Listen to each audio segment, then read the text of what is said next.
Hello, everyone. Good evening, good evening, good evening. Um, you hear me heavy sighing. There's a reason. Today is day 3, and today's topic is heavy. It's heavy because I literally, as I was sitting and I was thinking about um, this topic, really, when I was making the list, this was like a no brainer. Obviously, honestly, it could have been number 1.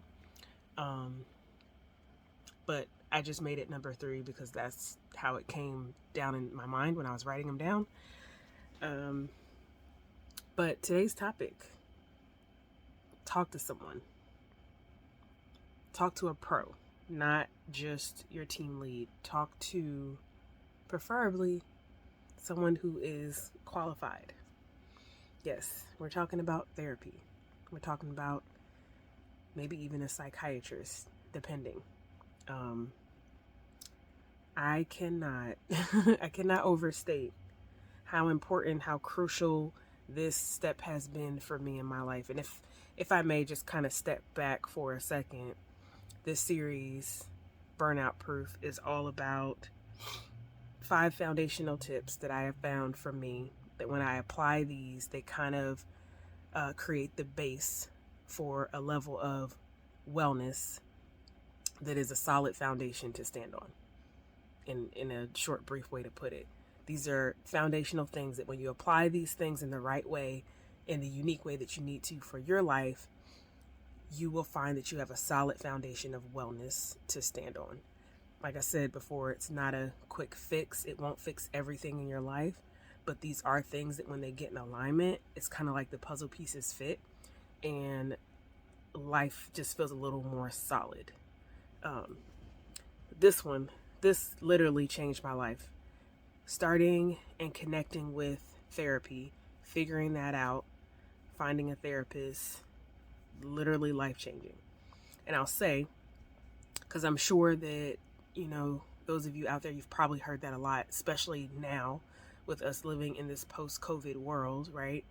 COVID brought a lot of that to the forefront. It made mental health a buzzword.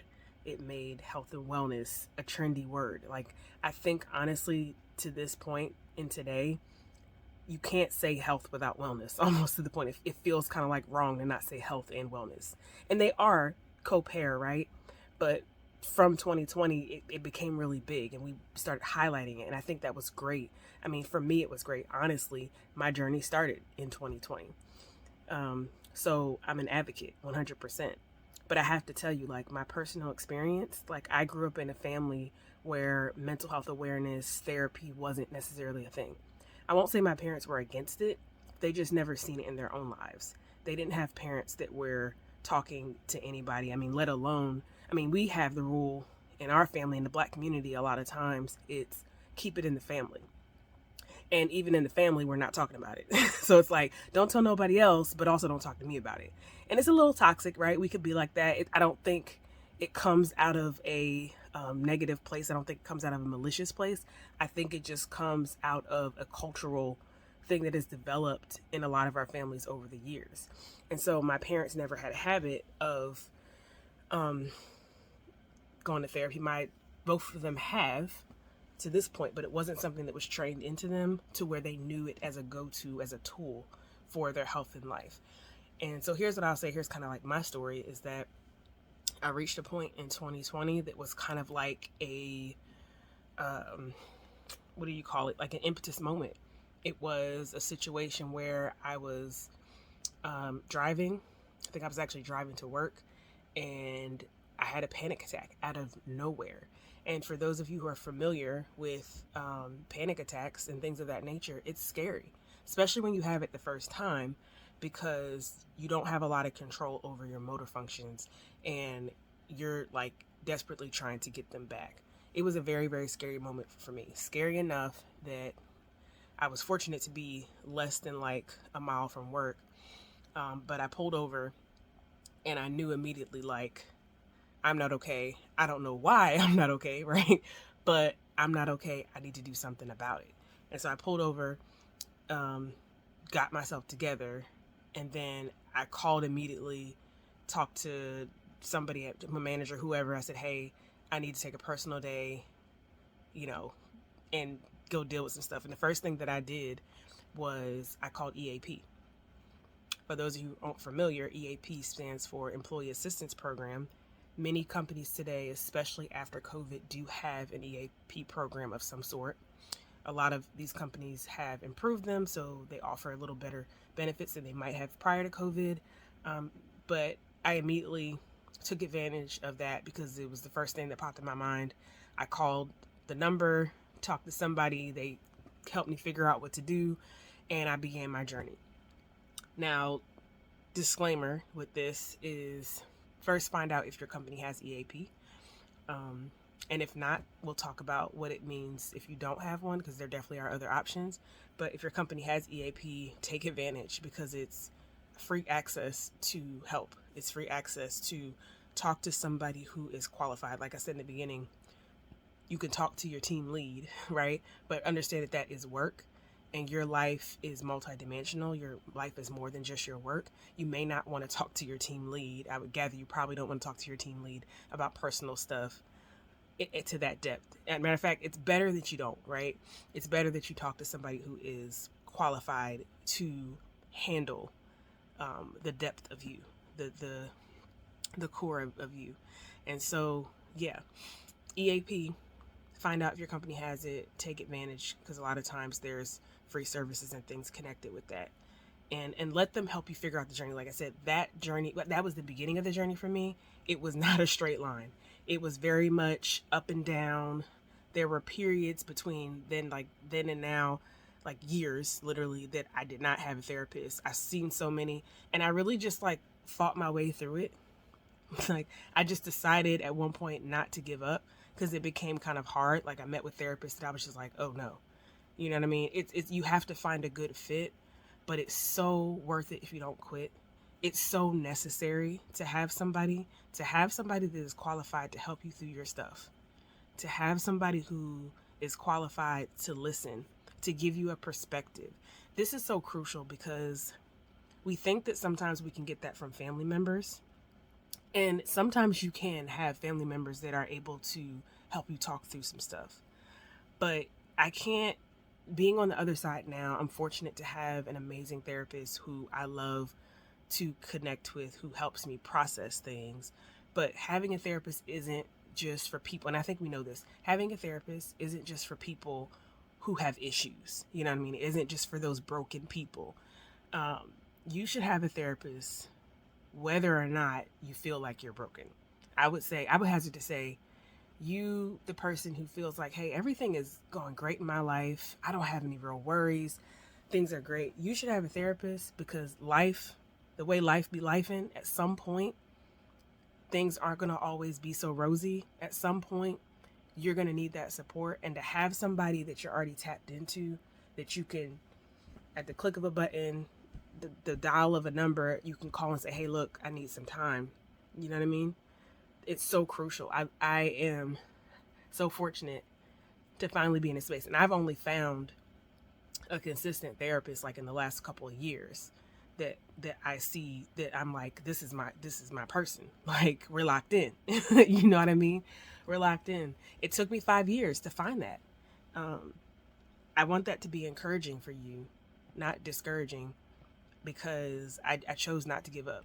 There were some times where I was like, I put it down for a while. I was like, okay, I can't.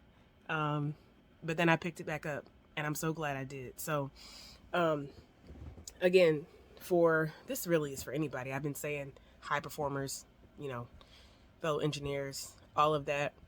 I think for those of us in, let's say, the corporate spaces that are working 9 to 5s and beyonds, it's really important because there's a lot of pressure that can come with being in those spaces. A lot of different, I'm not going to get into all the things, but there's a lot of pressure that can come with being in those spaces. And to have that support, like I said, that you can call anytime something just is too much, because I think, I think this is important. I really believe that sometimes for those of us who are in these, let's say, higher profile jobs, so maybe some of the jobs and roles that tend to be impressive, maybe to some people, I don't know, just generalizing based off of what maybe society puts out there. So we're often talking about like doctors, lawyers, engineers, name one of those type of jobs, architects. People tend to look at us or look at you and say, oh, you're strong. You're fine. You should have no problem. Your paycheck, you should be A-okay over there with those six figures or whatever it is you're making, right? And that stigma, that belief that like we should be strong and should be able to deal with everything, sometimes is the thing that blocks you. And those people are the ones sometimes that are blocked up the most, because there's a perception that I should be good. I should have it together. I should have no issues. I should not feel anxiety. I should not feel stress. And that is simply not true. That is the thing that'll keep you bound, that mindset. And so I want better for you. I want better for us. And I want you to call your EAP. Call your EAP while things are good. Call them now while you are behind the wheel of your car, crying on your way home from work. And you don't even know why. You're the one I want to call. So that's the video. That's today. Talk to somebody. And actually, before I close, there's one other thing I wanted to mention. For those who don't have EAP, there are other options as well. So I mentioned my 5-year journey. There's a website known as BetterHelp. And no, this video isn't sponsored. I'm just mentioning it because I've used them before. You can tap into BetterHelp, without your insurance. So it's an independent research tool that hosts therapists online, and you can fill out a form, like a little profile, and they'll try to connect you with someone based on what you filled out. That is an option that you can use also. You can use it with or without insurance. You just pay, they work with you to pay a simple fee. There's also programs that will offer like, I think, what is it called? Like mental health vouchers and things of that nature. Tap into whatever state you're into. Try to connect with social workers or people in some of those state organizations. There's a lot of different independent organizations that will give vouchers. I was able to come across one that I think actually a therapist that I was meeting with on BetterHelp told me about. So, just start down the path is the point. There are options. There is somebody out there for you. There is a good match out there for you. Don't get discouraged in the journey. Don't turn around. You may have to pause a bit, but don't stop. Don't stop. So I'm going to pray before we close out.